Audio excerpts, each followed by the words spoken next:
نبی کریم صلی اللہ علیہ وسلم پر درود پاک پڑھنا سعادت مندی کی علامت ہے، اور چونکہ نبی اللہ تعالیٰ نے قرآن عظیم میں نبی کریم صلی اللہ علیہ وسلم پر درود پاک پڑھنے کا حکم دیا تو اس پر عمل کرنا ایک عبادت کہلائے گا۔ اور عبادت میں کئی درجے ہوتے ہیں، کوئی عبادت فرض ہوتی ہے، کوئی واجب ہے، کوئی سنت ہے، کوئی نفل ہے۔ درود میں بھی یہ چاروں درجے ہوتے ہیں۔ اللہ تعالیٰ نے فرمایا یا ایھا الذین آمنوا صلوا علیہ وسلموا تسلیما، اے ایمان والو ان نبی کریم صلی اللہ علیہ وسلم پر درود اور خوب سلام بھیجو۔ تو اب اس میں فرض یہ حکم ہے، زندگی میں ایک بار اس حکم کو پورا کرنا لازم ہوگا۔ اس اعتبار سے درود پاک زندگی میں کم از کم ایک بار پڑھنا فرض ہے۔ پھر واجب کا درجہ آتا ہے، کسی بھی مجلس اور محفل میں آپ فرسٹ ٹائم نبی کریم صلی اللہ علیہ وسلم کا نام اقدس سنیں تو درود پاک پڑھنا واجب ہے۔ یہ جیسے اذان ہو رہی ہے، اذان میں آپ کو نبی کریم کا نام اقدس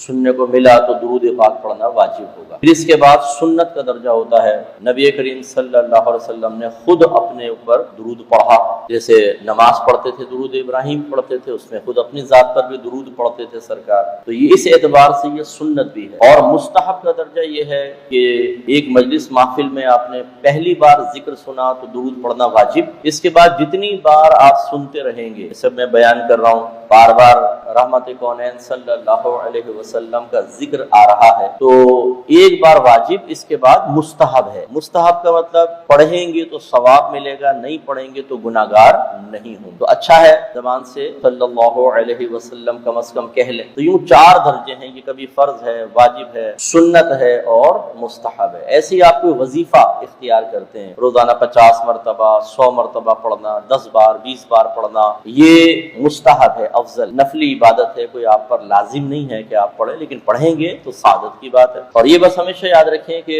اللہ تعالیٰ کو استقامت مطلوب اور محبوب ہے، کثرت نہیں، کیونکہ استقامت میں نفس پہ قہر ہے، کثرت میں اتنا نہیں ہوتا۔ آپ لمبے لمبے وظیفے پڑھیں، زیادہ سے زیادہ 50 یا 100 تک آپ کی طبیعت اس کی طرف مائل رہے گی، اور اس کے بعد بس بیزاریت، خوف، عدم توجہی، ہونٹ ہل رہے ہیں، تسبیح کے دانے گر رہے ہیں اور آپ کی توجہ کہیں اور ہے۔ تو ہماری بعض خواتین جو ہیں وہ بیٹیوں کے رشتوں کے لیے، بچے کی نوکری کے لیے، انٹرویو میں کامیابی کے لیے، باہر کے ویزوں کے لیے، شوہر کے قابو میں آ جانے کے لیے اور ساس کے سرنڈر کر جانے کے لیے لمبے لمبے وظیفے حاصل کر لیتی ہیں اور سمجھتی ہیں اب تو فتح بالکل نزدیک ہے، کیونکہ عامل صاحب نے کہا ہے کہ فجر کے بعد 5000 مرتبہ، ظہر کے بعد 2000، عصر کے بعد 3000، مغرب کے بعد 1000 اور عشاء کے بعد 5000 مرتبہ پڑھنا۔ اتنا پڑھوں گی تو اللہ تو متاثر ہوا ہی ہوا، معاذ اللہ ثم معاذ اللہ۔ جو میں اکثر آپ سے عرض کرتا ہوں کہ اللہ کی معرفت کے نہ ہونے کی بنا پر ہم اسے ایک عام انسانوں کے درجے پہ اتار کر ویسی اس کے لیے کیفیات تصور کر کے اور اس طرح کے اقدامات میں مشغول ہو جاتے ہیں۔ تو ایسی خواتین تھوڑی دیر تو توجہ رکھتی ہیں، پھر اس کے بعد بیچ میں روک کے ارے دیکھنا چولہے پہ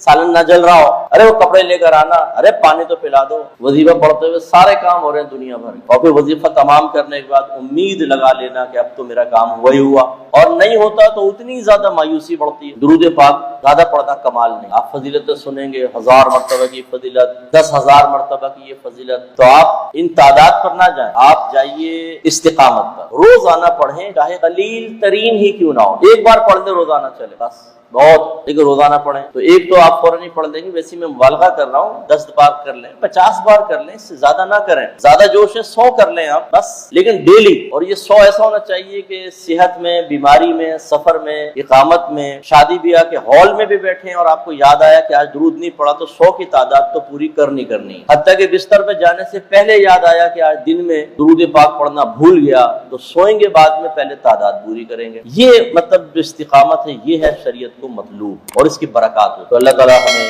سمجھنے کی توفیق عطا فرمائے۔